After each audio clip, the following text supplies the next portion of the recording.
Everybody, today we are going to show you how to turn scraps into a beautiful scrap quilt like this. And if you'd like to know how to do that quick and easy, then stick around. And stick around because we're going to also talk about how to use your smallest scraps into making the binding for this quilt. So when I am quilting and when I have scraps, what I like to do is I will take my scraps that are left over from other projects and I will cut them into lots of 1-inch strips, and I will put them into this container just to be set aside for a scrap quilt. When my container is full, then it's time for me to make a scrap quilt, and that's what happened when I started making this one. And so this is one of the patterns that I like to use for my 1-inch strips, and we're going to show you how we do it. The first step of making this quilt is very relaxing. I already have my 1-inch strips cut and in a box as I showed you. Now I take them and I start sewing them together. And this is the type of sewing I love to do when maybe I'm tired, I've had a full day, but I still want to sew. This is some nice sewing that you don't have to think that hard about. So I'm simply going to pull out very randomly different strips and sew them together. And I want to have a space that's large enough for me to lay down a 5-inch square.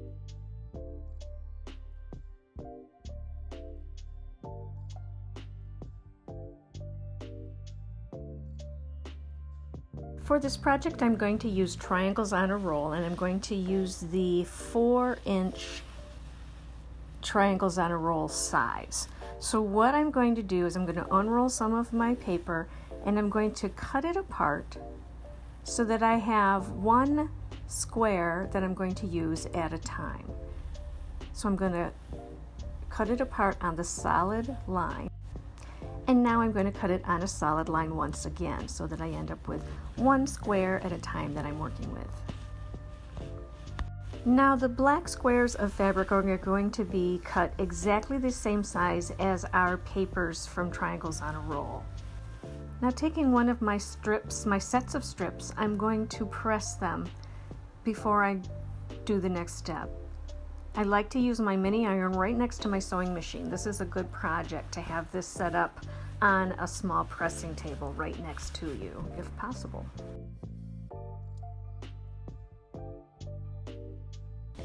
Now I'm going to take one of my black squares of fabric and I'm going to lay that on top with right sides together on top of my strips of fabric.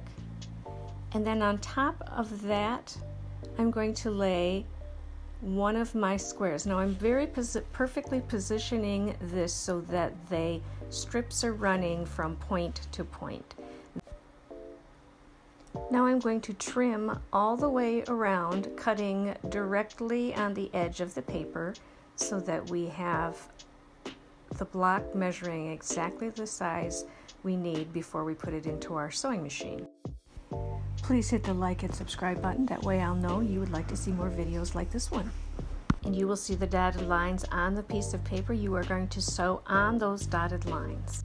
And then you're going to bring your square back to your cutting surface and you're going to cut on the solid line in between. Now open up those two pieces that you have cut, and now you see you have your perfect half square triangle. All we're going to do now is fold the paper up. We are going to grab it at the end and rip the paper off. It'll be ready for now for us to put into our quilt. So I want to show you, this is what the triangles on a roll looks like. I'm using this, I'll show it to you. Hopefully you can see that. I'm using this paper because it will help me stabilize when I have all of these strips of fabric, and then I am cutting them on the diagonal to make the half square triangle that you see here. That will help, this paper will act as a foundation and you'll help stabilize that. You're not going to get a lot of the wonkiness you might get since you're cutting on the bias. The paper will help you keep the accuracy very easily, and that's why I love this paper, and especially why I want to use it in this quilt, because there's so many pieces. So that's why You can make this quilt with other half square triangle methods, absolutely. For me, this is a better way to do it, to keep things accurate. Okay, so now the next thing, so you have now made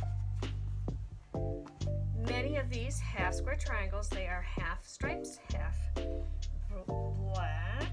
Now all we're going to do is we are going to now put them together in their blocks. This one I happen to have a lot of green stripes, so isn't that pretty? Okay, and there is our block. And so you can see this one I have already sewn together, and here it is, same thing. And so these are the blocks that now make up each one of these. And because of the way they're set, this becomes a square that is set on point. And so it's a really more sophisticated look with it being on point, and yet we didn't have to do a lot of work, extra work to get it there. So then once you have a lot of squares, you're simply going to sew them together. I have 5 across and 6 down. All right, added a black border, a red border, another black border, and then I have used the binding that is pieced, and I'm going to show you that next. To make the piece border, I am going to start with a strip of paper, and you can see I am using old receipts. That is just something that I do from time to time. It is fun to collect them, and when I have a bunch, that means I get to sit down and quilt. So I am going to now be picking through my scraps from my scrap basket. These are all smaller scraps, and you can see some of these are the stripes that I've cut off from our squares that we made. And I'm going to lay down the first piece right side up, and the second piece I'm going to lay down so that it is facing down, right sides together. And I'm going to sew those pieces together on their edge. Once I've sewn that edge, I'm going to take this out of the machine, and I am going to double check that seam. If it is larger than 1/4 inch, which this one is, I'm simply going to fold the paper back. I am going to trim that 1/4 inch.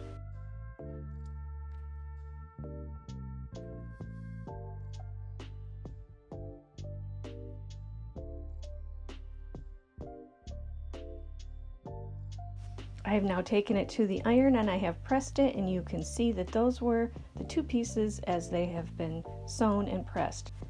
I'm going to continue and sew several of these strips onto my pieces of paper, and then I'm going to sew them together end to end, trimming them to 2.5 inches, and that is what you see here. Take that strip back to my pressing surface, and I am going to press this 2.5 inch strip in half.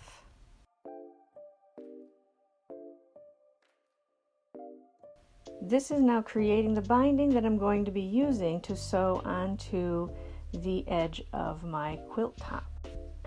I am preparing this now so that once I have quilted my quilt, this will be ready to use as the binding.